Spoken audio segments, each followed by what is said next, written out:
só eu e vocês hoje vai ser mais íntimo aí, gostei mais, ficou mais bonitinho aqui a minha visão de vocês. Vamos lá. Pessoal, seguinte, vamos começar já direto no assunto, vamos começar falando sobre o flagrante in loco, que foi a primeira coisa que eu anotei. Rodrigo, o que é flagrante in loco e por que esse podcast está sendo temático aqui? Simplesmente porque a gente fez semana passada, para quem aproveitou, a jornada, o evento, o curso do kit flagrante. A gente falou tudo sobre atuação em flagrante. Então, nós vamos continuar durante essa semana ainda falando um pouco com vocês sobre flagrante. Então, na aula de amanhã, do Criminal na Prática, que vai começar às 8h45, a gente vai falar sobre audiência de custódia. A gente vai falar com vocês, vai fazer com vocês um aulão emergencial de audiência de custódia. A gente vai falar tudo sobre a audiência de custódia, vai mandar tudo sobre a audiência de custódia, para que vocês possam anotar e acompanhar. Claro, a gente tem um curso dentro da comunidade com mais de 13 horas falando sobre audiência de custódia. Então, esse curso emergencial tem que fazer uma custódia amanhã, não sei nada. Assiste esse aulão de amanhã que vocês vão se dar bem. Então, beleza. E hoje aqui, Rodrigo, o que você vai fazer? Eu vou falar sobre flagrante em Lei Maria da Penha, começando pelo flagrante in loco. O que é um flagrante in loco? Aquele no local. É muito raro acontecer flagrante in loco, tá? Poucas vezes você, advogado, vai ser chamado para ir no local fazer um flagrante. É muito, muito difícil mesmo isso acontecer. Porém, no caso da Lei Maria da Penha, isso não é tão incomum assim. Na verdade, é bem comum. Por quê? Quando um casal está brigando, quando está acontecendo algum contexto de violência doméstica, normalmente os vizinhos ligam para a polícia, alguém procura ajuda com parentes e o parente vai procurar um advogado. Então, nos casos de violência doméstica, é muito comum você advogar para a família, inclusive. Olha, eu sei que o Rodrigo é defensor da violência doméstica, aconteceu um problema lá na família dele, que alguém sofreu violência doméstica, então liga para o Rodrigo e resolver. Então, primeira coisa, tomem cuidado com esse tipo de atendimento, porque envolve sentimentos. Então, a primeira coisa que a gente vai falar aqui é isso.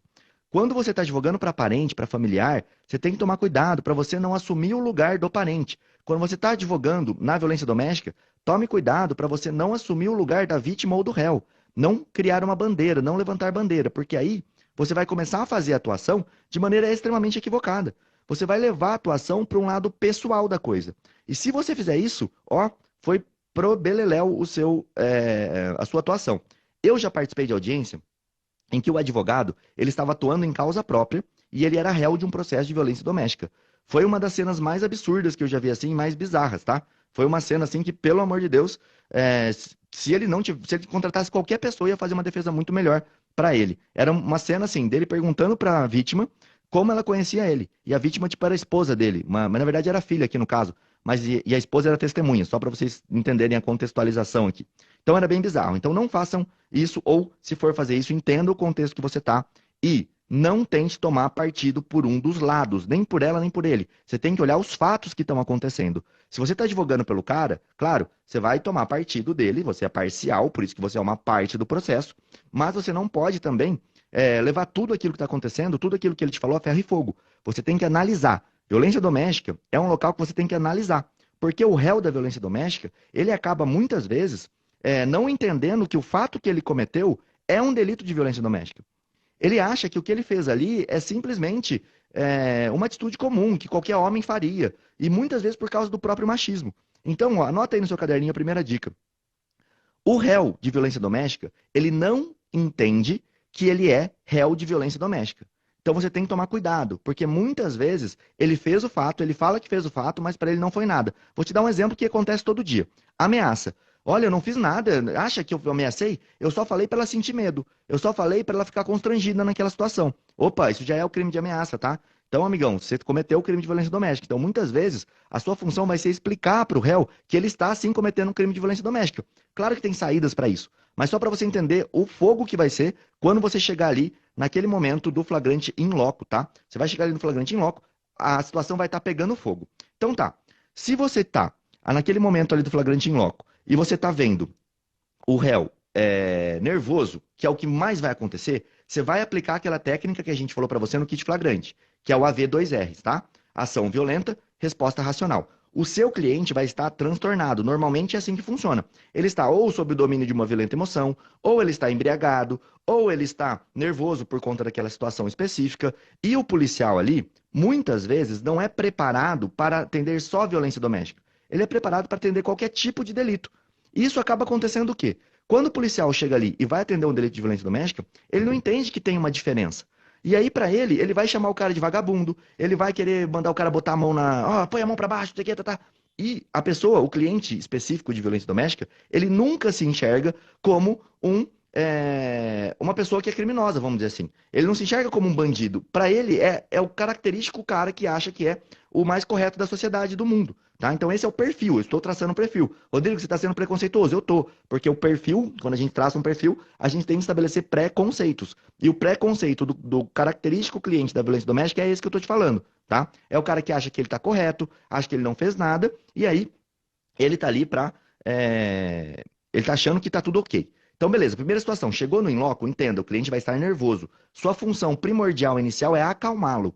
Você vai conversar com ele, você vai entender os fatos, mas você vai acalmar ele. Você vai chegar lá, se você for contratado por ele, se ele que te chamou, se foi um amigo, não interessa, você vai acalmar esse sujeito. E vai explicar para ele o seguinte: fulano, se você não ouviu o que eu estou falando, você vai, a partir de agora, ter muito problema na atuação policial. Você não vai responder só sobre um, mas sim sobre 10 crimes. Porque na violência doméstica, a gente vai falar isso daqui a pouquinho, é muito comum ter um combo de delitos. Então, ó, você vai pegar 2, 3, 4, 5, 6 delitos de uma vez.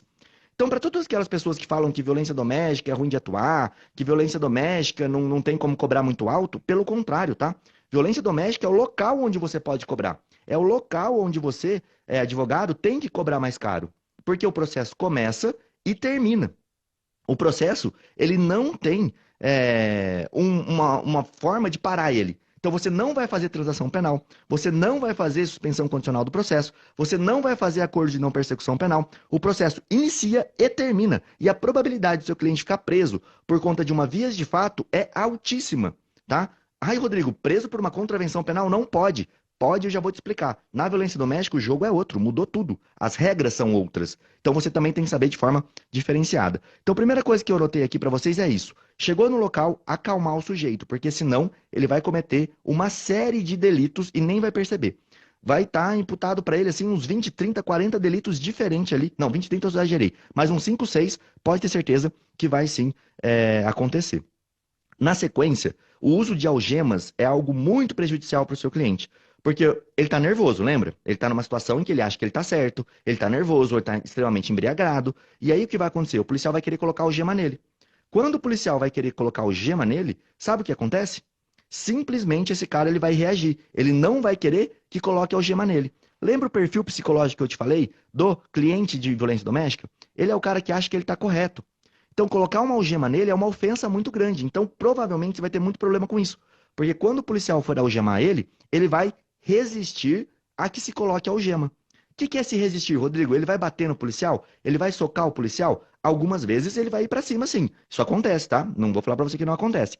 Mas muitas vezes ele não vai querer ser algemado. Ele vai tentar evitar ao máximo de ser algemado. Sua função, se você está lá no local e a polícia chegou para levar ele preso, é falar, olha, não tem problema nenhum, ele vai comparecer ali à polícia, pode ficar tranquilo, mas vamos não algemar ele, tá? Não tem problema nenhum.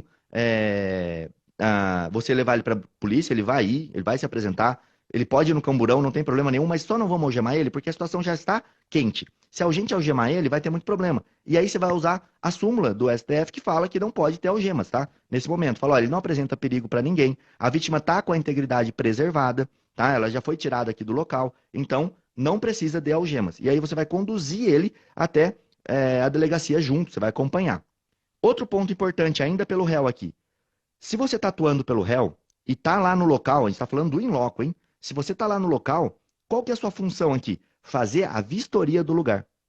Muitas, mas muitas diligências acontecem, não diligências, muitos vestígios acontecem no local. Então, por exemplo, a casa inteira quebrada. E às vezes a defesa do cara é falar assim, olha, minha esposa surtou e ela quebrou a casa inteira e começou a me jogar coisas. E aí, eu só segurei ela. Muitos réus têm essas versões, tá? E pode ser verdade, pode ser e pode não ser. Então, vamos só pensar na prática, não estou defendendo nenhum lado, para você entender também. Sempre que eu falo de violência doméstica, tem esse problema. As pessoas acham que eu estou defendendo um lado e não. Tanto que a gente vai falar dos dois aqui. Se o cara tá alegando que a mulher que quebrou tudo dentro da casa, que ela que jogou coisa nele e ele só foi segurar, você precisa demonstrar para o juiz que esses elementos tinham dentro da casa. E não vai ser o policial que vai lá tirar foto da residência. Não vai ser o policial que vai fazer diligência. Por quê, Rodrigo? Porque o delito de violência doméstica, ele acontece em massa, em quantidade. Então, na delegacia, eles atendem muitas ocorrências por dia. Não dá conta de produzir prova. Não dá conta de produzir prova. Então, você tem que ir lá no local e produzir a sua prova específica. Porque se você não for para o local produzir sua prova específica, essa prova vai passar. E aí você não tem como corroborar a versão do seu cliente, tá? Então, local de vestígio, in loco, o vestígio é muito, muito importante. Beleza? Vamos falar um pouquinho agora pela vítima, tá? Como a gente está pela vítima, quando a gente está pela vítima, o que é importante a gente fazer no flagrante in loco? Ela ligou para você e falou, olha, eu estou sofrendo agressão do meu marido. A única coisa que você vai pensar é, eu tenho que preservar a vida dela. É o único pensamento que você vai ter. Você não vai buscar mais nada nesse momento específico. O fato está acontecendo? Está. Então eu vou preservar a vida da minha cliente. Como?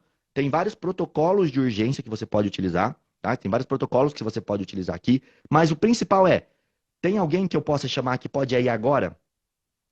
Você já chamou a polícia? Você pode conversar comigo pelo telefone? Vai anotando essas perguntinhas que você vai fazer para a vítima. Se ela falar, não posso falar agora, você fala assim, responde só sim ou não. Quer que eu mande a polícia? Sim.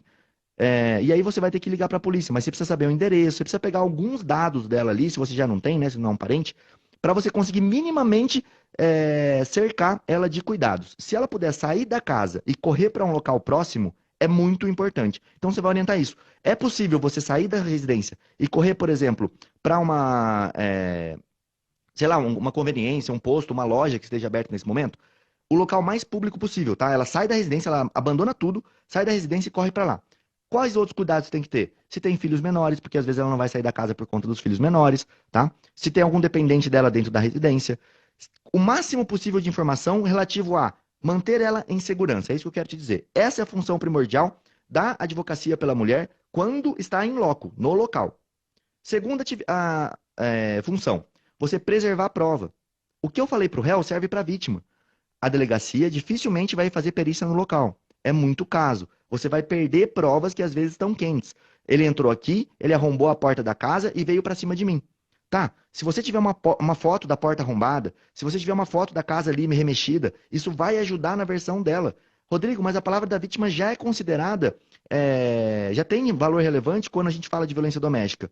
Tem. Só que se você ajudar, aí sim você vai garantir o processo lá na frente.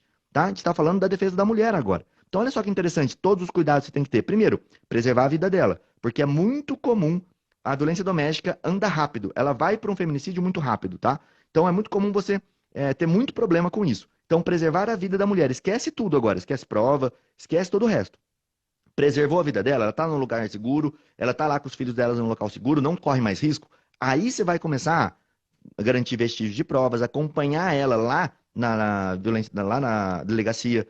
Por exemplo, a mulher tem direito a não ficar junto com o réu na delegacia. Eles têm que ficar em locais separados, ela não pode ter contato com ele. Muitas vezes a mulher vai na mesma viatura que o réu. O cara vai no camburão na parte de trás e a mulher vai na parte da frente. E nesse momento ele fica ameaçando, xingando ela e tudo mais. E aqui a gente passa já do flagrante in loco, a gente começa a caminhar para o flagrante dentro da delegacia, tá? Rodrigo, está muito rápido. Eu sei que tem muita coisa para falar, senão não vai dar tempo de eu falar tudo aqui. Deixa eu só ver aqui, teve uma pergunta interessante. No caso de ameaça, não tem que restar provado o dolo de causar mal injusto grave? Tem sim, tá? Todo tipo na violência doméstica ou em qualquer outro lugar, você vai precisar provar o dolo daquela pessoa, a vontade, né? Isso básico, tá? Mas a gente está falando aqui das atividades dentro de delegacia, por enquanto. Se você tiver alguma dúvida, eu vou pedir para você deixar nesse ponto de interrogação aqui embaixo. Por quê, Rodrigo? Porque se você não colocar ali, eu não consigo pegar ela, pinçar ela, pescar ela pelo comentário, tá?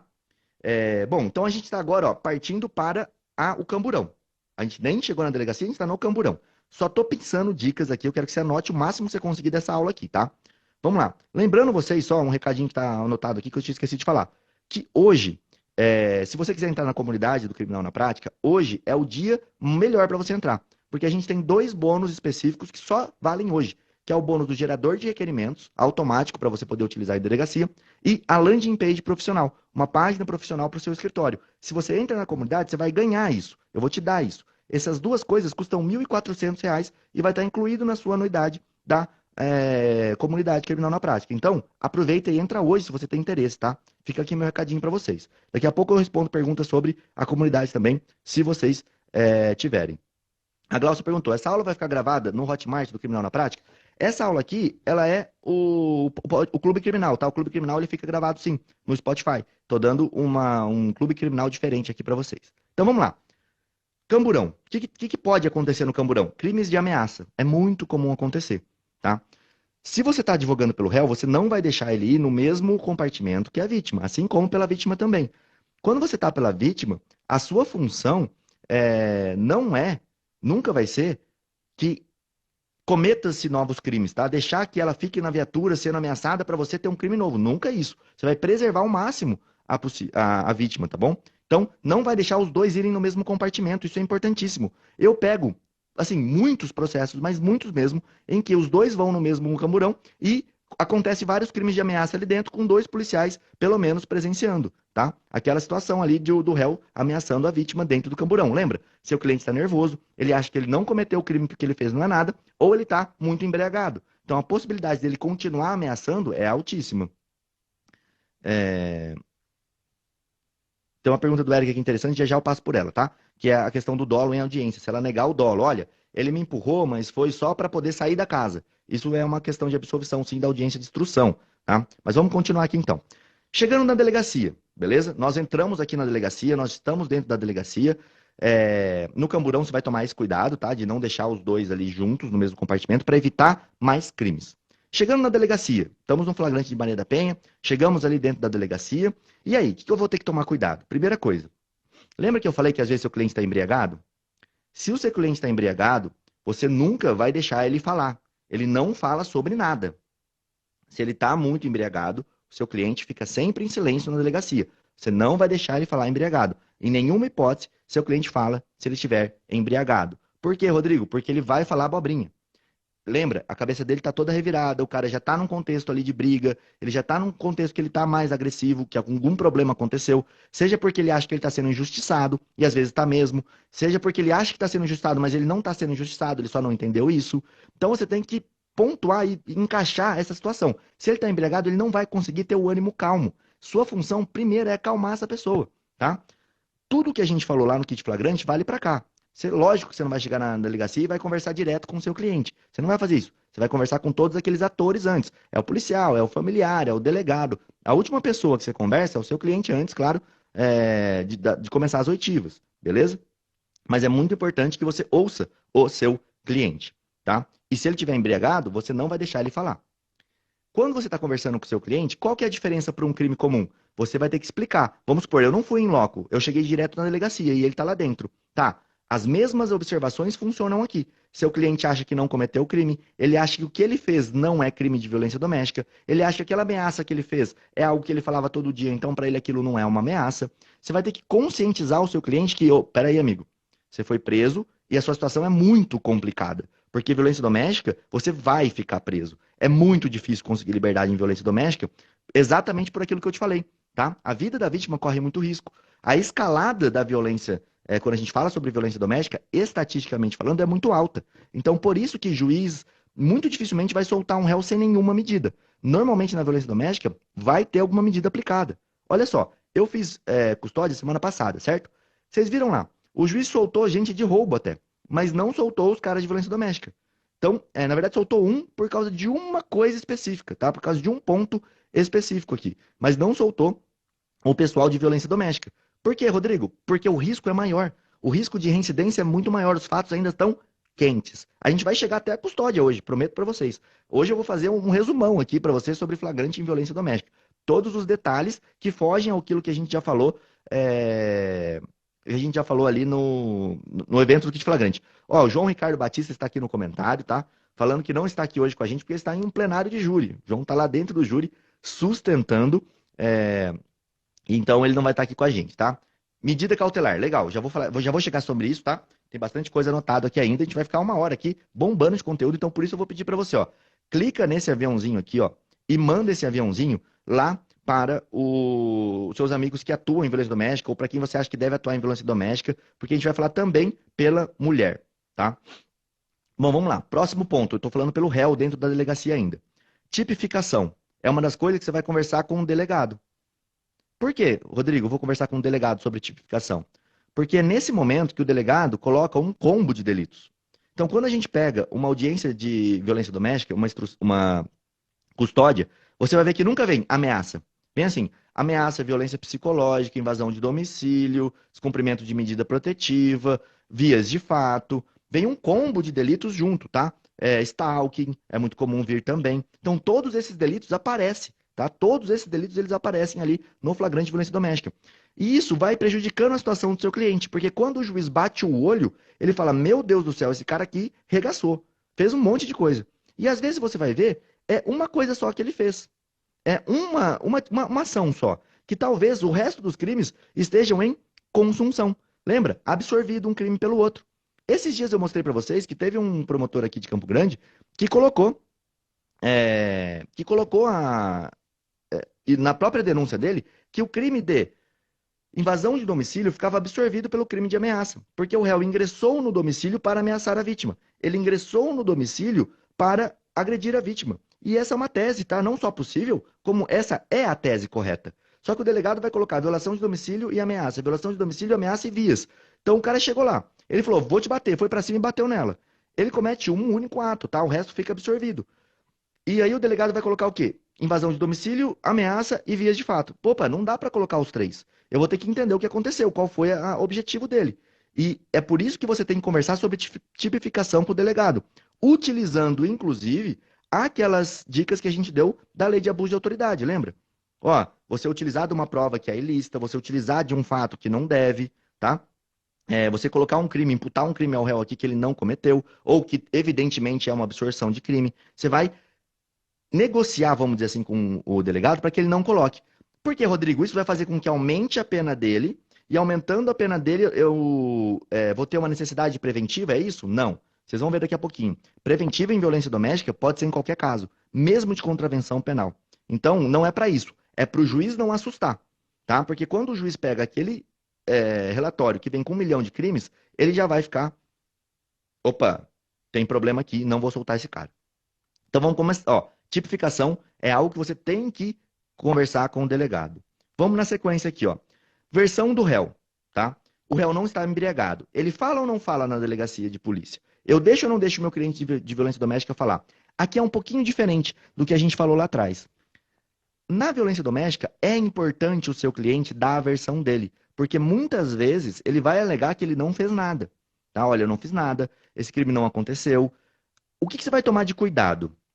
Se ele fizer uma ameaça para ela e fala que ele não ameaçou, por exemplo, mas na cabeça dele a ameaça não existe, mas a ameaça existe concretamente. Inclusive pela versão dele, você não vai deixar ele falar, porque vai chegar em um momento que ele vai falar abobrinha.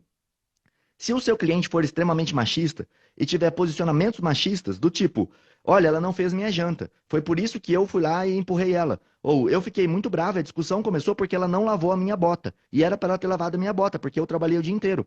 Esse tipo de fala não pode acontecer na delegacia, nem em instrução, nem em local nenhum. Se o seu cliente é desse nível machista, você vai segurar a versão dele e vai falar, ó, você não fala. Aqui também funciona o sim óbvio. Só quando houver um sim óbvio. Só quando você ouvir a versão do cara e falar assim, cara, isso é um sim óbvio. Ele tem que falar, porque tem elementos aqui que podem defender ele. Quando isso vai acontecer? Legítima defesa. Mesmo que tenha desproporção, tá? Legítima defesa. É muito importante que ele já comece desde o início dando a versão dele. Porque aí ele vai falar o seguinte, olha, ela veio pra cima de mim porque sentiu ciúmes, já que pegou uma mensagem de uma outra mulher no meu telefone. E aí ela veio pra cima e começou a me estapear. Eu empurrei, eu segurei para que ela parasse a agressão. Essa versão, por exemplo, que é um caso que acontece, tá? Um caso comum, é importante ficar gravada no processo. Porque no momento da ocorrência, os policiais normalmente não colocam esse início da fala dele, né? Não dele em si, mas não colocam esse início da fala. Na verdade, em processo de violência doméstica é muito difícil o réu ser ouvido, pelo menos aqui em Campo Grande, tá? A maioria das vezes ele é intimado, não vai, fica sem a versão dele dentro do processo. Então, cuidado aqui com essas partes de legítima defesa. Lembra, traição não é motivo para nada. Então, nem da parte da mulher, nem da parte do homem. Nenhum dos dois. Traição não é motivo para nada no Brasil. Como assim, Rodrigo? A mulher traiu o cara foi lá e bateu nela porque ela traiu ele. Isso não é uma versão crível dentro do processo, nem vai te ajudar muito assim dentro do processo. Inclusive, tem decisões falando que isso piora a situação do réu, quando é por ciúmes. Só que os dois lados têm que ver isso. Quando a situação é por ciúmes dela com ele, isso também não justifica ela ir pra cima dele batendo. Ela pegar o celular e jogar na parede. Isso não tem justificativa, tá? Não é a traição que justifica esse embate corporal de nenhum dos dois. Agora, se tem uma desproporção muito grande, exemplo, olha, ela veio, tentou tirar o celular da mão dele, ele empurrou ela, quando ela caiu no chão, ele foi lá e começou a chutar ela. Tem um excesso mais do que evidente aqui, e uma diferença de força que vai acabar condenando ele pela agressão. Entenda isso, tá? Agora, se foi um empurrão, que é o que perguntaram aqui, né? O dolo. Se o dolo dele foi evitar que ele continuasse sendo agredido, ou então para sair da residência naquele momento, ótimo, perfeito. Você pode deixar ele falar ali. Cuidado, tá? Tem que ser um sim óbvio. Olhou aquilo, viu que tá numa proporcionalidade, deixa ele falar. Olhou para aquilo, viu que não tá dentro de uma proporcionalidade, ou que a fala tá muito machista, primeiro você vai ter que preparar esse cara para tirar da cabeça dele essa questão machista. E isso é difícil de fazer, é bem difícil. Então você não vai conseguir colocar ele ali naquele momento, você não vai conseguir preparar ele o suficiente para que ele não fale alguma abobrinha ali que vai acabar complicando ele. Eu já vou chegar na atuação pela mulher. Eu estou terminando aqui a atuação pelo homem, para ficar bem divididinho. A gente já fala da atuação pela mulher também. Outra coisa que você vai providenciar já na delegacia: um local para ele morar depois que ele sair. É já na delegacia, conversando com a família, no primeiro momento. Recebeu a ligação com a família, você vai fazer o quê? Vai falar assim: olha, fulano, eu preciso de um local para ele morar. Ele tem irmã? Ele tem família na cidade? Tem. Tem. A mãe dele mora na cidade? Mora. Anota agora isso aqui, ó. É longe da casa da vítima? Não, mas a casa é dele, ele que comprou. É longe da casa deles? Não, mas a casa é a herança dele. É longe da casa deles? Não, mas a casa foi eu que dei para ele, eu que emprestei para ele morar. A casa é da tia dele. É longe da casa dele? Você vai continuar repetindo essa mesma pergunta. Por quê? Não interessa a propriedade do imóvel nesse momento. O que vai se resguardar é a proteção da vítima. Ela vai ficar no imóvel. Não importa onde eles morem. E aí eu vou te dar um exemplo, que é um exemplo mais extremado possível, que eu vi na prática. Olha só que interessante. A vítima morava com os pais do réu. O réu e a vítima moravam na casa dos pais dele, do sogro ela morava. Sabe quem saiu da residência? O réu. O réu foi afastado da residência, teve que sair da casa dos pais e morar em outro local, enquanto ela continuou morando na casa dos pais. Ah, Rodrigo, mas os pais não queriam que ela morasse lá. Eu sei, se eles fizerem uma vírgula contra ela, eles também estão implicados na Lei Maria da Penha. Então, ó, o juiz decidiu que vai sair da residência, vai sair da residência. Entenda isso, tá? Não interessa a propriedade agora. Propriedade é um outro momento. Agora o que vai se discutir é: eu preciso achar um local para esse cara morar longe da vítima. Se for em outra cidade, melhor ainda, tá? Se for em outra cidade, melhor ainda. O último ponto que eu quero falar sobre o réu na delegacia. Tem 1 milhão de coisas, mas vocês estão vendo que eu estou correndo o máximo possível aqui para entregar o máximo de informações para você sobre flagrante em Maria da Penha. A gente vai esgotar esse tema aqui hoje. Na verdade, vai faltar muita coisa. Tem muitas e muitas horas para falar sobre esse tema, mas eu estou tentando passar em tudo o mais rápido possível. Pelo réu, dentro da delegacia ainda, que cuidado que você vai ter? Juntando com tudo que a gente falou do kit flagrante. Tudo aquilo vale, tá? Com essas complementações que eu estou fazendo. Fiança. Pode ter fiança em caso de violência doméstica? Ponto de interrogação. Vou te responder essa pergunta. Pode. A maioria dos delitos, a pena é menor do que 4 anos. A maioria dos delitos, o delegado vai poder arbitrar fiança em caso de violência doméstica. Beleza? Anotou isso aí? Agora você vai anotar assim, ó. O único delito que não dá para o delegado decretar fiança é o descumprimento de medida protetiva. Artigo 24A da Lei Maria da Penha, parágrafo 2º. Vai falar que não pode arbitrar fiança no caso desse delito específico. Beleza? Entenderam? Isso aqui é importante você entender. Rodrigo, mas se o crime tiver uma pena maior do que 4 anos? Não.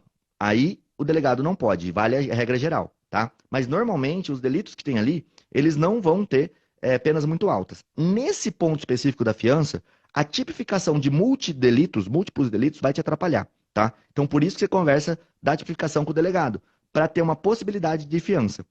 Tem muitos delegados que não arbitram fiança porque entendem que a Lei Maria da Penha, o intuito da Lei Maria da Penha é contrário a uma fiança, tá? Porque a lei fala em vários momentos que não se pode trocar uma pena por dinheiro quando a gente trata de crime de Lei Maria da Penha. Exemplo, você não pode prestar uma prestação pecuniária, dar cesta básica, nada disso. Porque a fala era: você pode bater na sua mulher, depois você só paga uma cesta básica. Essa fala machista existia. Então a lei veio para coibir esse tipo de coisa, esse tipo de situação. E é por isso que a fiança Tem muitos juízes, inclusive, que não arbitram fiança porque eles entendem que não é o caso na Lei Maria da Penha, com esse raciocínio. Mas entenda que pode, legalmente falando, a fiança pode ser estabelecida, inclusive, pelo delegado, tá? Só no crime do artigo 24A que não pode, beleza?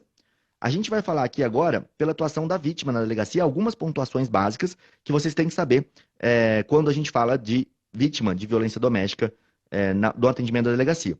Antes, eu vou lembrar vocês de novo, que depois o pessoal vai ficar chorando para mim, que existem 2 bônus da comunidade criminal na prática, que está aberta agora, tá? A comunidade criminal na prática está aberta, está com as vagas abertas para vocês poderem ingressar nela, com desconto de R$ 667, mas hoje vocês vão ganhar 6 bônus. Mas só que hoje tem 2 bônus exclusivos dentro desses 6, que é o gerador de requerimentos automático e uma landing page, uma página profissional para você utilizar no seu escritório. Se você ainda não tem, você vai utilizar essa página para poder colocar lá o que você faz, localização, para poder fazer anúncio no Google, inclusive, para poder mandar para essa página e fazer captação de cliente, captação lista permitida pela OAB. Beleza? Esses 2 bônus que a gente está liberando só hoje, o valor deles é R$ 1.400. Se você tentar entrar na comunidade amanhã, você não vai conseguir esse bônus. Rodrigo, mas eu não sei se eu vou conseguir. Vai lá, se você tem interesse, vai lá e emite seu boleto. E aí depois você troca a forma de pagamento, você conversa com a equipe e assim por diante. Beleza? Então fechou aqui. Agora fizemos esse respirinho aqui, fizemos o merchanzinho. Vamos para a parte da vítima na delegacia. Qual é a preocupação do advogado da vítima na delegacia? Ou da advogada da vítima na delegacia? Estabelecimento de medida protetiva, constituição de provas, requerimento de diligências para o delegado e, principalmente, responder o formulário FRIDA, aplicado pelo delegado naquele momento. Se você não colocou em outro momento, tá? Formulário FRIDA. Rodrigo, o que é o formulário FRIDA? Já falo para vocês, porque a gente vai falar pelo réu, aí já vale a explicação para a vítima. Então anota aí, quais são as precauções que você vai tomar? Primeiro, você vai proteger a vítima. Como? Através de medidas protetivas. As medidas protetivas têm que ser muito bem pensadas, porque às vezes você consegue uma medida protetiva que vai atrapalhar o recebimento lá na frente de outra coisa, sabe? Da questão financeira mesmo. Exemplo, eles moram de aluguel. Você fez uma medida protetiva para tirar o cara da residência. O cara pode virar e falar, eu não pago mais o aluguel da casa. Se você não obrigou ele também a pagar o aluguel, que pode ser feito através da medida protetiva, a mulher vai ficar desamparada. Então entenda que existe sim uma correlação com dinheiro aqui. E não é falar, vai pensar primeiro no dinheiro. Não, você tem que pensar também no dinheiro. Porque essa mulher precisa subsistir. Porque se ela não subsistir, ela vai voltar para o cara. Entendeu? Então, pela vítima, você tem que entender como você vai manejar a medida protetiva. Essa aqui não é uma live de medida protetiva. Eu estou te falando de flagrante, aí é outra coisa. Então, ó, você vai garantir a medida protetiva para ela. Você vai garantir que ela não tenha contato com o réu em nenhum momento. Você vai garantir que ela não tenha os direitos dela violados no sentido de, no momento que ela for ouvida, que as pessoas não comecem a julgar ela. Por exemplo, você estava com uma roupa curta. Mas você traiu ele mesmo. Mas você fez isso, aquilo. Esse tipo de pergunta você não vai deixar acontecer. E alguém me perguntou, fazer esse pedido na esfera criminal, se você estiver falando da medida protetiva, sim, a medida protetiva ela é pedida na delegacia, nesse momento, tá? E você vai garantir também a aplicação do formulário FRIDA. Vai pedir isso, olha, eu quero que aplique formulário FRIDA. Eu não sei o que é. Então aprenda o que é. O formulário FRIDA, ele existe para aplicar nessas situações. Isso vai ajudar você a conseguir que o réu fique preso, tá? Então olha só que interessante, como dá pra gente falar das duas práticas, porque por que você está falando das duas práticas, Rodrigo, e não só pelo réu? Porque eu ensino prática, pessoal. E para ensinar prática, eu estou falando questões que acontecem na prática. Eu não estou olhando com viés de nenhum lado aqui. Foi o que eu falei do começo, tá? Então dá para a gente ensinar prática dos dois lados sem problema algum. Você sempre que é parte, você é parcial por um lado. É isso. Então você vai escolher qual parte você vai defender e vai entender que tem estratégias para os dois lados, tá bom? Então, o flagrante, quando você é assistente de acusação, você pode fazer tudo isso. Entenda outro ponto. Você não precisa habilitar nos processos de violência doméstica. Você não precisa pedir para o promotor para participar. Normalmente, em um outro caso de assistente de acusação, você vai precisar pedir. Aqui na violência doméstica você não precisa. Normalmente, em outros casos, você vai ter que pedir para poder fazer parte do processo, né? E nem tem uma, como eu posso dizer isso? Nem tem uma legislação específica que vai permitir você atuar lá na delegacia. Agora, na violência doméstica pode, inclusive está escrito que a mulher em todos os atos, inclusive de investigação, vão ser acompanhadas por um advogado ou advogada, né? Então você pode acompanhar a sua cliente sem problema algum. Se o delegado falar que não pode, você vai falar que pode, pega lá na Lei Maria da Penha, tem essa pontuação, tá? Então perguntaram do formulário FRIDA e do aluguel. Se o aluguel pode ser pedido na esfera penal? Pode. Medida protetiva, ela vai ser pedida na esfera penal. Ela pode ter alimentos provisórios, ela pode ter aluguel, ela pode ter uma infinidade de coisas legais. Mas como eu falei, isso aqui não é uma aula de medida protetiva. Vamos continuar aqui, porque eu quero terminar pelo menos tudo que eu anotei, e eu fui só uma folha. Tem mais 2 folhas aqui para falar, e eu tenho pouco tempo. Vamos lá. Deixa eu só ver qual que é a continuação de qual. Tá. Outro ponto importante, ainda estamos na delegacia. Não vamos sair ainda não, porque tem mais coisa para falar da delegacia aqui. Segredo de justiça. O processo da violência doméstica tem ou não tem segredo de justiça, afinal de contas? Vou falar para você, tem e não tem. Como assim, Rodrigo? Não tem uma legislação específica que fale crimes de violência doméstica têm que ser em segredo de justiça. Mas provavelmente existe alguma regulamentação ou da delegacia ou do próprio tribunal do seu estado que fale que os delitos de violência doméstica, eles vão ser abrangidos pelo segredo de justiça. Esse processo não vai poder ser acessado de qualquer forma. Eu sei que o TJ São Paulo tem regulamentações que falam, olha, quando é caso de violência doméstica, vai ter sim segredo de justiça. Inclusive eu estou aberto aqui com os comunicados, desde 2013, inclusive isso, tá? Que ele fala o seguinte, ó, feitos de violência doméstica familiar contra a mulher, no SAGE, inclui automaticamente o segredo de justiça nos processos distribuídos nas classes inquérito policial, medida protetiva de urgência, medidas cautelares criminais e o assunto complementar obrigatório violência doméstica, sem prejuízo da reavaliação pelo magistrado responsável pelo processo. Ou seja, em São Paulo, pelo menos, onde eu sei que existe isso em vários tribunais, mas em São Paulo eu sei que existe. O processo ele já começa como segredo de justiça. E por que você está falando isso, Rodrigo? Porque quando você chega na delegacia, talvez o delegado fale isso. Agora vamos mudar pelo réu, né? Ó, você não pode ter acesso, doutor, porque está em segredo de justiça. E aí você vai ter que falar para ele, não, eu posso ter mesmo nos processos em segredo de justiça. O que eu não posso ter acesso é das diligências em andamento. Se tiver alguma diligência em andamento que o meu acesso pode prejudicar o ato, aí tudo bem. Ó, tem um mandado de prisão expedido contra o meu cliente que está sendo cumprido agora. Você não vai poder ter acesso para ligar para o cara e falar para o cara fugir, por exemplo. Ou então tem um mandado de busca que está em segredo de justiça que está sendo cumprido agora. Você também não vai ter acesso a esse mandado de busca e apreensão ainda. Depois que ele ocorrer, aí sim. Tá? Então, se tiver em segredo de justiça, só as diligências em andamento ou aquelas que possam ser prejudicadas se for dado publicidade a elas para você, advogado. Tá? Quanto você for advogado do réu, você vai poder ter acesso ao inquérito mesmo em segredo de justiça. O cuidado que você tem que ter aqui é cuidado com a procuração que você junta. Muitos advogados, e aí só uma diquinha lá do processo mesmo, tá? Quando eles vão olhar o processo, e o processo de segredo de justiça, eles juntam uma petição com uma procuração. E nessa procuração, eles não tomam cuidado de dizer que é só para olhar o processo. Eles juntam uma procuração para atuar. E aí você está atuando pelo réu. Aí sabe o que acontece? A audiência é marcada, você não saiu do processo e você não vai na audiência. Isso aqui acontece sempre comigo na defensoria, tá? Lembra, se você for só olhar o processo, você junta uma procuração falando que você só vai olhar o processo. Não fala mais do que isso. Se você ainda não tem certeza que você vai atuar. Porque o processo de segredo de justiça, você não conseguiu olhar o feito. Você não sabe nem quanto você vai cobrar, porque você não sabe a bucha que está aquele processo ainda. Tá? Então, só uma diquinha aqui. Mas vamos continuar. Nós temos o enunciado número 34 do FONAVID. Anota aí. Enunciado 34 do FONAVID. FONAVID é o Fórum Nacional de Juízes e Juízas da Violência Doméstica, ou Juízes e Juízes de Violência Doméstica, tá? É um fórum de juízes que discute e faz alguns enunciados. Tem algum valor de lei isso aqui, Rodrigo? Não. Mas tem um valor de você mostrar que, olha, os juízes da violência doméstica pensam nesse sentido, tá? E o enunciado 34 do FONAVID, ele vai falar que medidas protetivas têm que ser decretadas sempre com segredo de justiça.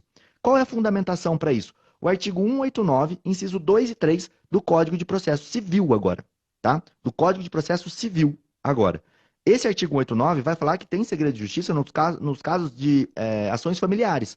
E aí, como a medida protetiva é uma medida que está no crime e no civil ao mesmo tempo, eles entenderam que isso também tem que ser aplicado para lá. Então você tem esse enunciado, você tem as regulamentações do TJ. Se eu estou advogando pela vítima, o que eu vou pedir de imediato? Que esse processo guarde o segredo de justiça. Que qualquer informação que seja divulgado nisso, em uma mídia social, por exemplo, que a pessoa possa responder por quebrar esse segredo de justiça. Inclusive, para o réu também é interessante isso, tá? Você que é advogado do réu. Vamos supor que a vítima sai e coloca assim, olha, finalmente ele foi preso por tudo que ele me fez, blá, blá, blá, e divulga um pedaço do segredo de justiça do processo. Isso pode, olha a minha palavra, pode ser encarado como uma violação ao segredo de justiça e ter as suas consequências. Por que, Rodrigo? Você falou pode. Porque quem que visa resguardar o segredo de justiça? Também é a vítima. E se ela está a fim de abrir o processo, não vai ter tanto problema assim. Eu acho que dificilmente uma vítima seria condenada por isso. Mas entenda que pelo menos pedir para tirar aquela informação do ar, você pode. Porque violou o segredo de justiça daquele processo. específico, tá bom? Vamos continuar aqui então. Você já entendeu sobre o segredo de justiça, né? Formulário Frida. Vamos falar aqui agora do formulário Frida. O formulário Frida, ele também tem uma proteção através do enunciado 33. Deixa eu só abrir aqui para ver se eu tenho o enunciado aqui, se ele já está pronto. Bom, ele não está. Bom, vamos lá, formulário Frida, tá? Vamos falar da consequência do segredo de justiça e formulário Frida, para você entender agora. O que é o formulário Frida? É um formulário que vai ser aplicado, inclusive existe uma lei específica que criou e uma resolução do CNJ que fala desse formulário. Inclusive dá todas as perguntas desse formulário. Esse formulário, normalmente, ele é aplicado na delegacia para a vítima de violência doméstica. Essa vítima de violência doméstica, ela vai escrever nesse formulário tudo aquilo que pode induzir uma escalada de violência. Então vai perguntar, se já foi agredida antes? Ela vai colocar um xizinho, se sim ou se não. Vai perguntar, você já foi ameaçada por ele? Já foi agredida já foi ameaçada de morte? Tem várias perguntas específicas, tá? Eu não vou falar todas e nem sei se exatamente é isso que eu tô falando, mas para você entender o que é o formulário Frida. Ele é um formulário com perguntas já desenvolvidas que vai mostrar o grau de risco daquela mulher para o juiz depois. Rodrigo, por que esse formulário é tão importante? Se você está pela vítima e a vítima quer a prisão do réu, ela quer que ele fique preso, ela tem medo dele, responder esse formulário vai dar para o juiz ou para a juíza um. Formulário Nacional de Risco e de Proteção à Vida, exato. Ele é chamado de Formulário Frida, assim que ele foi constituído, mas o nome dele oficial acho que é Formulário Nacional de Risco e Proteção à Vida, exato. Esse formulário Frida, o que ele vai mostrar para o juiz? Ele vai mostrar se aquela mulher está em risco ou não. Só que olha só que meio termo aqui, né? Quem responde esse formulário é a própria vítima. E ela marca xizinho nesse formulário. Se ela quiser colocar uma informação falsa, não tem nenhuma comprovação ali. Você foi agredida antes? Sim. Ele já tinha ameaçado de morte antes? Sim. Ele tem armas? Sim. Pronto, com esses 3 elementos, amigo, não tem juiz que deixe o cara solto. Não tem juiz que deixe o cara solto. É difícil. Então, o formulário Frida é um formulário que vai servir muito para o convencimento do magistrado em manter a prisão ou dar uma medida cautelar mais gravosa para o réu. Então, você, advogado de defesa, vai pedir acesso ao formulário Frida na delegacia, perguntar se a vítima respondeu a esse formulário Frida e pedir acesso a ele antes de você ir para a custódia. Por que, Rodrigo, antes de eu ir para a custódia? Porque olha só que interessante. Você tem que saber o que a vítima falou nesse formulário, para você, inclusive, poder contestar esse formulário. Para você poder falar, olha, ela falou que já foi agredida antes, mas esse fato o réu nega veementemente e não tem nenhum outro registro de ocorrência que possa comprovar esse fato. Olha, ela fala que ele existe arma, que ele tem arma em casa, inclusive a casa dele está à disposição para a justiça aí fazer uma busca e apreensão se quiser. Nós estamos abrindo porque ele nunca teve arma. Se isso for mentira, você tem tempo de contestar essas informações, inclusive através de petição juntada ao processo. Porque quem vai falar no formulário é só a vítima. Agora, se você está atuando pela vítima, olha o outro lado. O que você vai fazer? Você vai pedir a aplicação do formulário. Você vai perguntar para sua cliente quais fatos são realmente verdadeiros. Você vai tomar cuidado com isso. Não vai querer também dar uma despertão lá e falar, ó, põe tudo no máximo aí que daí ele não sai mesmo. Cuidado, tá? Porque depois tem a irresponsabilização para sua cliente, caso ela esteja fazendo uma declaração falsa. Então você tem que tomar cuidado aqui. Só vai falar o que é verdadeiro, o que realmente aconteceu. Preencher o formulário Frida, esse formulário vai ir junto com a custódia. O juiz vai ter acesso ao formulário Frida. Então ele vai olhar esse formulário e vai convencer o juiz. Vai convencer o juiz. Escuta o que eu estou falando. Esse formulário vai convencer o juiz. Então você precisa ter acesso a isso. Beleza? Se o processo está em segredo de justiça, talvez o delegado não queira te dar acesso ao formulário Frida.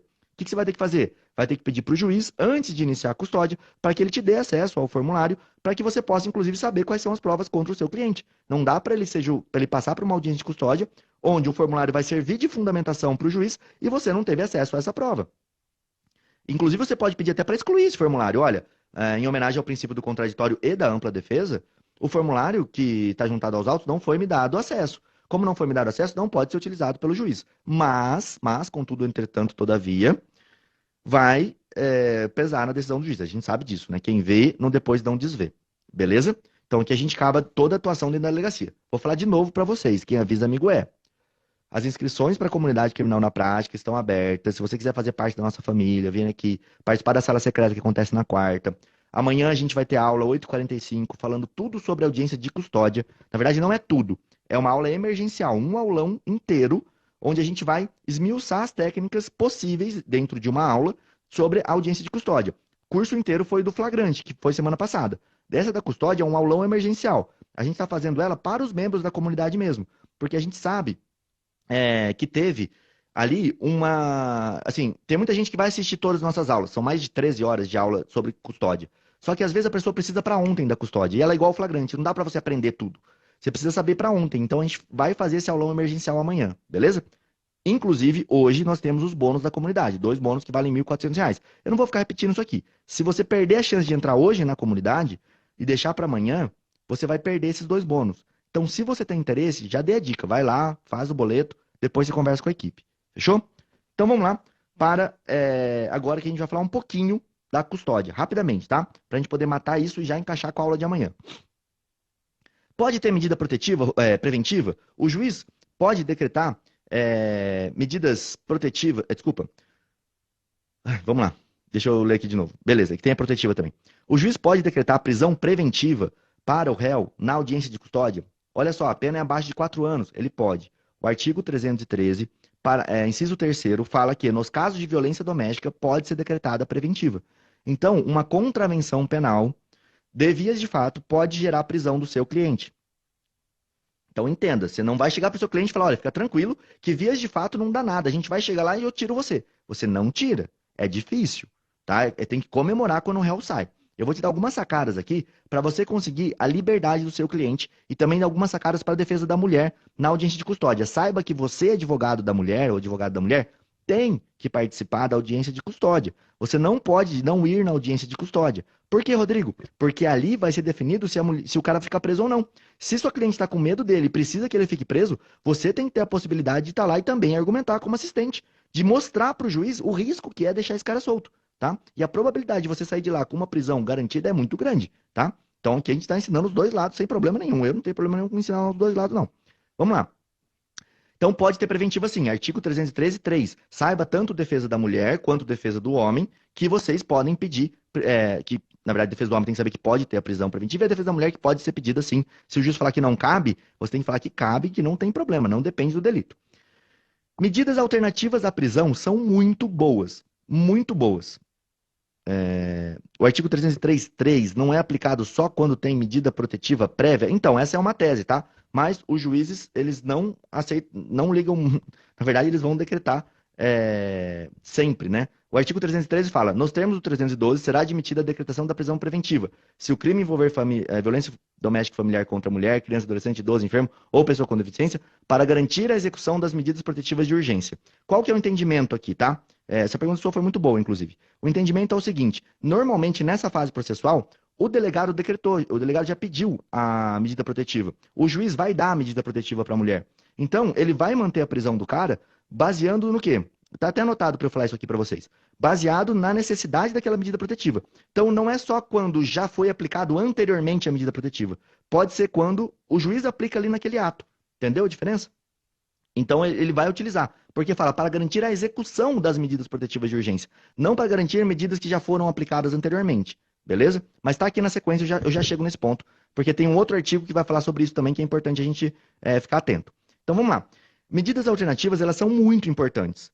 Tornozeleira eletrônica é o mais fácil de você conseguir tirar o cliente solto, tá? Quando tem medida de tornozeleira. Por quê? Porque normalmente todo mundo concorda. A medida da tornozeleira, ela ajuda o seu cliente a ficar em liberdade, a vítima ficar resguardada, porque se ele violar o entorno ali da vítima, tem uma consequência grande para ele comete um crime novo. Então, assim, tem um monte de problema para ele quando ele coloca a tornozeleira. Então, normalmente as pessoas gostam, tá? Tanto o MP quanto defesa da mulher, todo mundo gosta quando tem medida de tornozeleira, porque é um meio termo, vamos dizer assim, tá? O cara não fica nem solto, nem acontece nada com ele, mas também ele não fica preso. Medidas alternativas são muito importantes, tá? Deixa eu falar uma outra coisa. Medidas protetivas agora, não só alternativa. Não estou falando da tornozeleira, estou falando da medida protetiva para a mulher. Era aqui que eu ia chegar nesse ponto. Normalmente vai ser fixado medida protetiva para a mulher. Normalmente a medida é de afastamento do cara do lar. Por isso que você pegou o endereço lá atrás, lá na casa da mulher, do confamiliar, você pediu um endereço longe da residência que eles moram. Porque nesse momento você vai ter que mostrar através de documento para o juiz que, juiz ou juíza, ele tem onde morar. Ele tem onde morar e fica a 10 quilômetros da casa da vítima. Ele não vai mais procurar a vítima, ele vai ser estabelecida uma medida protetiva contra ele, inclusive ele sabe que se ele se aproximar, ele comete um novo crime muito mais gravoso desse que ele cometeu agora. Então, quando você demonstra por A mais B que ele tem um local para ficar longe, o juiz ele já se sente mais confortável em dar a liberdade para o seu cliente. Por quê, Rodrigo? Porque ele sabe que não estando morando perto, tendo essa impossibilidade de chegar com a vítima, ele já evita o risco de um feminicídio futuro, porque é isso o medo, tá? De todo mundo. Claro, você quer preservar a mulher ali, mas o medo é, pô, se eu solto esse cara e ele vai lá e mata essa mulher, olha o peso da minha decisão. Eu acabei determinando uma coisa que acabou com a morte de uma pessoa. E ele sabe que a probabilidade disso acontecer é alta, então ele vai tentar segurar o máximo possível, tá? Então, se você mostra que eles moram em casas diferentes, isso aqui vai ser o mais importante na audiência de custódia, ou uma das coisas mais importantes, tá? Medida protetiva. Você vai pedir aplicação de medida protetiva, seja defesa da vítima, seja defesa do homem, os dois vão pedir isso aqui, tá? Porque isso garante a segurança da vítima, e garantindo a segurança da vítima, você consegue a liberdade do seu cliente. Só que lembra do bom senso que eu falei? Quanto maior o bom senso nesse momento da audiência, mais fácil o juiz conceder a liberdade. Como assim, Rodrigo? Presta atenção. A vítima é dependente do cara. O aluguel, quem paga da casa é o cara. A mulher não trabalhava, ela cuidava da residência. E aí, entenda que eu não estou tendo nenhum preconceito com isso. Quando eu falo que ela não trabalhava, a função dela no relacionamento era manter a ordem da casa. E tá tudo bem com isso, os dois têm que dividir o patrimônio e não tem problema nenhum quem decide ver assim, para não gerar nenhuma polêmica no que eu estou falando. Só quero que você entenda que a mulher era dependente do financeiro que o marido ganhava. Esse que eu quero que você veja, esse quadro. E aí você, advogado do cara, se não tá consciente da situação, o que você vai fazer? Ó, vamos deixar ela porque ela não vai aguentar ficar 2 dias sozinho. E aí qual é o problema disso? Vai prejudicando a situação do seu cliente, talvez ele fique preso por isso.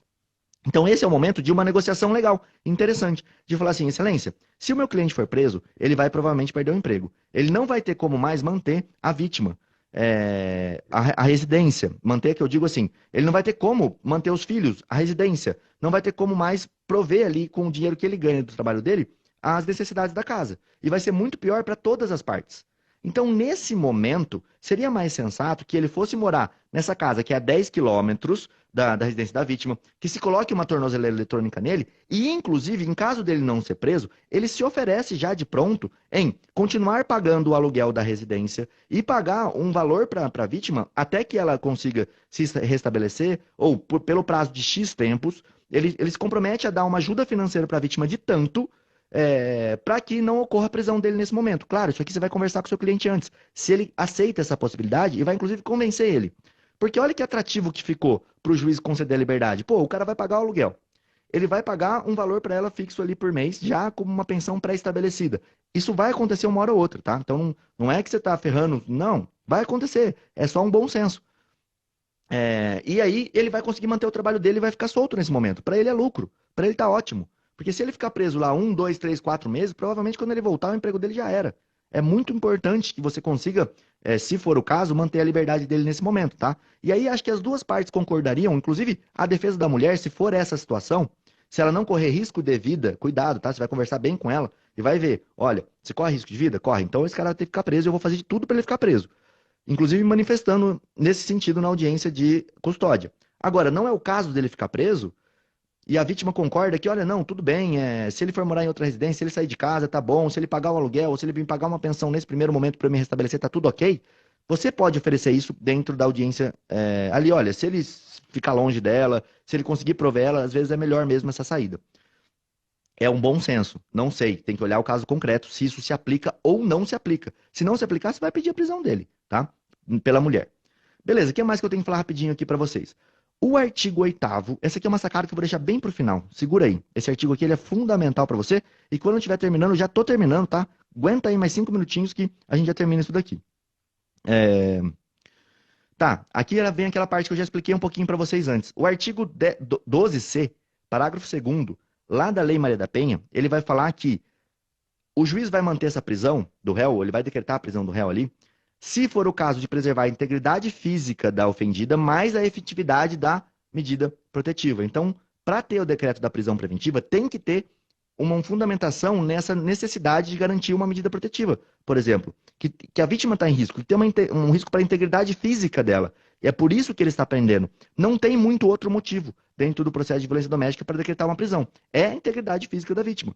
Por isso que quando você demonstra que não há essa necessidade, você vai falar, inclusive, que não cabe o 303.3.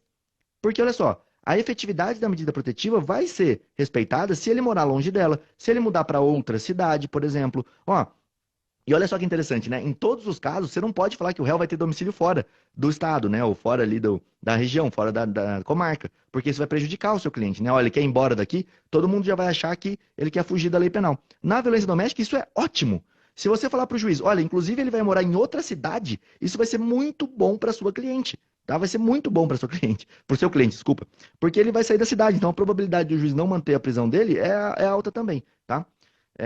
Então, entenda isso, que está lá no 313, que era o que eu tinha anotado aqui para falar no finalzinho com vocês, ó, da integridade ali no final, integridade física da vítima e efetividade da medida protetiva. Então, entende que o 13.3, ele precisa de efetividade, mas ele não precisa de uma medida anteriormente estabelecida. O juiz pode estabelecer agora a medida protetiva e falar, ele está preso por conta disso. Pessoal, quero avisar você mais uma vez, coloca aqui se você está gostando dessa live, o que você achou do podcast Clube Criminal aqui, nem deu tempo de eu fazer minhas brincadeirinhas, ó. Nem deu tempo de eu colocar meu som aqui. Tem uma informação importante para falar para vocês, mas antes eu quero dar 2 recados para vocês aqui, tá? Primeiro deles, amanhã tem aula paulada, 8h45, já anota na sua agenda, sobre custódia. A gente vai fazer um aulão emergencial de custódia, vai ser paulada, igual essa live aqui, informação, para a gente poder complementar ali o kit flagrante que a gente já vem vindo, e agora a gente vai falar um pouco de custódia para você. Já expliquei, não é uma aula, não é tudo, é uma aula completa, mas não é tudo. É uma aula que tem muito mais que muito curso, só que é uma aula só, onde a gente compilou 1 milhão de informações para você poder, de forma emergencial, saber tudo o que acontece numa custódia. O que mais que eu tenho que falar? Ah, dos 2 bônus, hoje, para quem entrar hoje na comunidade, tem os 2 bônus. Então, terminando essa live aqui, pondere se você quer ou não. O link está lá na minha bio do meu perfil. Tenho certeza que você vai gostar de entrar. O grupo que a gente formou tá show de bola, tá bombando já. Já tem um monte de gente. Assim que você entra, o pessoal da equipe já vai colocando você já participa da sala secreta na quarta-feira, que vai ter também sala secreta na quarta-feira. Enfim, tem várias. A gente gravou um vídeo completo na página que está lá no link do meu perfil. Clica ali, pondera, entra hoje, que você tem 2 bônus que valem R$ 1.400, são bônus show, tá? E esse bônus ele é disponível só hoje. Por quê, Rodrigo? Porque ele exige tecnologia. Eu exijo contratar uma equipe de informática para fazer, que é o gerador de requerimentos e a landing page. Isso exige custo por cada pessoa que está lá dentro, é um custo para nós também. Então eu não posso abrir para todo mundo, senão eu tomo prejuízo, no final das contas não compensa trabalhar. E quem já entrou? Quem já entrou tem esses bônus também, tá? Quem entrar até hoje na comunidade tem esses bônus também, beleza? Vamos lá. Deixa eu dar a dica final aqui para eu poder almoçar também, galera. Seguinte, a resolução 213, você vai ver que amanhã, amanhã 8h45, a gente vai falar muito sobre a resolução 213. Muito, muito. Ela é a Bíblia da custódia. Você quer saber tudo sobre custódia? Lê a resolução 213 do CNJ. Esse artigo 8º da resolução 213, lá no parágrafo 6º, eu vou ler aqui para você, ele fala uma informação importantíssima sobre violência doméstica que ninguém sabe. Olha só. Na hipótese do parágrafo 5º, que é a hipótese do réu sair solto da custódia, a autoridade policial será cientificada e se a vítima de violência doméstica e familiar contra a mulher não estiver presente na audiência, deverá, antes da expedição do alvará de soltura, ser notificada da decisão, sem prejuízo da intimação do seu advogado ou do seu defensor. Você entendeu o que esse artigo significa? Ele significa o seguinte: se o juiz for liberar o réu na audiência de custódia, ele tem que, antes de soltar o réu, intimar a vítima que o réu está sendo solto. Isso significa que, se você estiver atuando pelo réu, o seu cliente vai ficar preso enquanto não se conseguir localizar a vítima. Entendeu? Ele vai ficar preso enquanto não conseguir localizar a vítima. Porque você precisa intimar que ele vai sair. Então, se a vítima já tem um advogado, já tem um defensor, já tem uma defensora atuando por ela, você peça para intimar esse advogado. Olha, intima o advogado, que ele tem o contato da vítima e está tudo certo. Então, providencie o endereço da vítima, providencie o local onde ela pode ser encontrada, mas cuidado, se você é advogado do réu, cuidado ao se aproximar de qualquer coisa relacionada à vítima, de conversar com ela, de pedir para ela tirar a medida protetiva. Cuidado, que isso pode virar para você o problema, tá? Então, não puxe o problema para você, beleza? Esse artigo, então, ele é muito importante para, se você tiver pela vítima, você falar, opa, peraí, enquanto a vítima não for cientificada, eu não pode liberar o réu. Não, doutor, mas eu tô te intimando também. Olha o que fala o finalzinho aqui do artigo, sem prejuízo da intimação do advogado, tá? Então, vai ser intimada a vítima. A intimação do advogado também vai ser feita, mas vai ser intimada a vítima. É essa leitura que você, advogado da vítima, vai fazer. Falar, olha só, precisa ser intimada a vítima. Enquanto ela não for intimada, ele não pode sair, porque a gente tem que tomar as medidas para que ela tome algumas precauções para que o réu não, por exemplo, agrida ela, ou sei lá, se você quer a prisão dele, entendeu? Então, esse artigo, 8º, parágrafo 6º, ele é muito importante para os dois lados. Se você vê que o juiz vai aplicar ele, então você já tem que ter uma bala na agulha ali para poder pedir a intimação somente do advogado, pedir a intimação da vítima no endereço que você conseguiu dela, você já saber alguma informação assim. Se não der, não deu. Mas entenda que existe esse artigo, principalmente para quem é da defesa da mulher. Esse artigo é muito importante, tá? A vítima tem que sempre ser intimada da soltura do réu. Isso é muito importante para ela, para resguardar a vida dela. Beleza? Pessoal que me acompanhou aqui, 1h08 de podcast aqui para vocês. Tentei passar o máximo que eu conseguiria. Resolução 213 do CNJ. Isso. De informação para vocês. Quem quiser, ponderem entrar lá na comunidade Criminal na Prática. Se vocês puderem aí, ó, bate um print dessa live aqui, recomenda pra galera vir assistir. Ou então joga aqui embaixo no aviãozinho. Manda lá, ó, cara, foi show. Assiste essa live que vai valer a pena 1 hora que você ficar ali, porque tem muita informação importante. Eu me esforcei ao máximo para conseguir trazer toda a minha experiência da violência doméstica aqui para vocês em pontuações. Claro que tem muito mais coisa, é óbvio, né? Não dá para falar só 1 hora com relação a isso, dá para falar muito mais com relação a isso. Se alguém tiver alguma pergunta também sobre a comunidade, quiser mandar aqui, pode mandar. Ó. Já vi uma aqui, ó. Rodrigo, a comunidade continuará tendo assinatura mensal, semestral e anual? Não.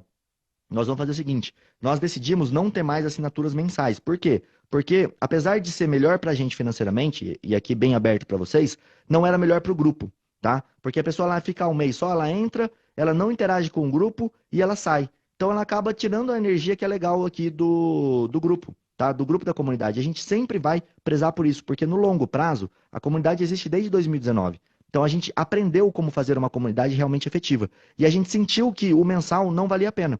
Apesar de ter assinatura mais alta pra gente, a pessoa que entrava lá não engajava, vamos dizer assim. Então não valia mais a pena. Então a gente não vai fazer mais. Funciona assim, agora é uma anuidade, tá com desconto para quem entrar hoje de R$ 667, mais bônus que não vão ter pra frente, tá? Por tudo aquilo que a gente já falou. Quem quiser entrar nessa semana vai ter esse desconto de 667. Hoje você tem 2 bônus a mais que valem bastante. Então ponderem entrar hoje. Se você quiser entrar amanhã ou depois, aí por sua conta e risco. E na semana que vem, por exemplo, a gente vai deixar a comunidade fechada por um tempo. Por que, Rodrigo, eu vou deixar a comunidade fechada por um tempo?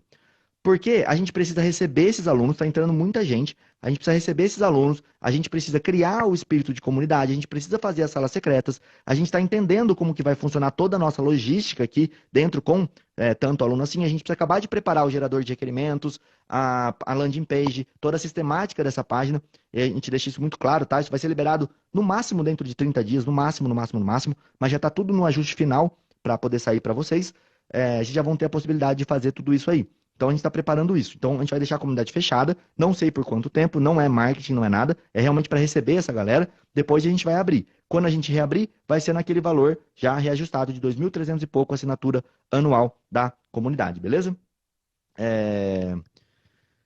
Se alguém tiver mais alguma pergunta, pode perguntar. O que é a comunidade? Eu explico para você em 2 minutos, tá? Ela tem 3 pilares. O primeiro são as aulas. Você tem acesso a mais de 40 cursos dentro da comunidade, cursos que a gente grava toda terça-feira uma aula nova. Então, por exemplo, esse que a gente vai gravar na terça-feira, essa aula que a gente vai gravar na terça-feira, ela vai entrar no curso de custódias. Ela vai ser a primeira aula do curso de custódias. É o aulão emergencial, como se fosse um resumão de tudo que a gente vai falar para baixo. Esse curso de custódia já tem 13 aulas, se eu não me engano, tá? Tem 13 aulas esse curso de custódia, dentro da comunidade. Eu preciso pagar para acessar esse curso? Não, você não precisa pagar para acessar esse curso. Eles todos já vêm incluídos, e assim que você faz a assinatura, tudo está liberado para você. Tem aula que tem modelo, tem aula que tem material em PDF, todas as aulas você pode baixar em MP3 para você ouvir em outro momento que você quiser ouvir. Então você tem várias vantagens. Esse é o curso, é um ponto. O segundo ponto é o grupo do WhatsApp, que é um grupo que é feito para interação entre os alunos. Para os alunos conversarem, para os alunos discutirem, para os alunos se ajudarem. Eu e o João estamos lá dentro desse grupo do WhatsApp. Claro que não é um pergunte ao Rodrigo, não sou eu respondendo pergunta todo dia, até porque eu não conseguiria fazer isso. Mas eu também respondo, eu também sou um membro da comunidade. Mas todo mundo responde, essa é a ideia. A gente vai criar a comunidade. Isso é que a gente vai trabalhar sempre. A comunidade vai existir. As pessoas vão conversar entre si. E o terceiro ponto é a sala secreta. Sala secreta é o estudo de caso prático. Pode ser o caso prático do seu escritório? Pode. As pessoas vêm, trazem um caso prático e a gente pensa coletivamente. Por óbvio que eu não sei o seu caso prático por inteiro. Não sei qual é o que a testemunha falou. Você vai contar resumidamente ali e a gente vai fazer um estudo de um caso prático que a gente só vai pegar os contornos dele, né? Então a gente não vai fazer um parecer para você do seu caso prático, por óbvio. A gente vai pensar coletivamente, assim todo mundo aprende. Então não é uma sala de tira dúvidas, é muito além disso. É uma sala que você vai lá para aprender como funcionaria a cabeça do João, a cabeça dos outros membros da comunidade, do Rodrigo, em um caso parecido com aquele que aquela pessoa específica tem, beleza? São esses 3 vertentes aqui da comunidade, rapidamente aí, consegui te explicar tudo o que a comunidade nessas 3 frentes, né? Nessas 3 vertentes. É uma assinatura anual, você pode renovar por quantas vezes você quiser, aqui tá o link onde o vídeo que explica tudo sobre isso, tá? Uma assinatura anual. E você pode ficar pelo tempo que você quiser. Se você ficar 3, 4, 5 anos com a gente, você vai renovando, você vai ficando com a gente, você vai tendo todo esse conteúdo. As aulas são atualizadas? Sim, toda terça-feira a gente faz uma aula nova. A sala secreta acontece toda semana? Sim, a sala secreta acontece toda semana. O grupo do WhatsApp funciona 24 horas por dia? Sim, o grupo do WhatsApp funciona 24 horas por dia. Quem tiver lá para responder, te responde, beleza? Pessoal, é isso. Se ninguém tiver mais nenhuma dúvida, eu vou encerrando aqui com vocês. Obrigado por terem me acompanhado aqui. Olha que legal a Luísa falando. Ó, é ótimo, pessoal. Vale a pena. Show de bola. Obrigado, Luísa. Vamos junto aí. Quarta-feira agora já tem sala secreta, então quem entrar antes vai já poder participar da sala secreta na quarta. A última demorou 3 horas, a gente ficou 3 horas porque a gente recebeu muita gente ali, então a gente ficou 3 horas de sala secreta. Não tem uma duração assim, normalmente é 2 horas, tá? A sala secreta, que a gente fica lá debatendo. E você pode ficar pelo tempo que você quiser ficar com a gente aí nessa comunidade que a gente fez. Não é um curso, não é uma mentoria, não é um grupo de tira dúvidas, é tudo isso num local só. Mais ou menos essa foi a nossa ideia, beleza? Galera, um grande abraço, valeu, vou almoçar agora e te vejo amanhã, terça-feira, 8h45 e pondere entrar na comunidade hoje, porque tem bônus especiais. E agora na live, qual o valor? Tá lá, tá, o mesmo valor. Hoje tem R$ 667 de desconto e 2 bônus exclusivos, são 6 bônus, mas 2 deles só valem para hoje, que vale R$ 1.400, esses 2 bônus. Amanhã esses bônus não valem. Comentaram o caso do médico.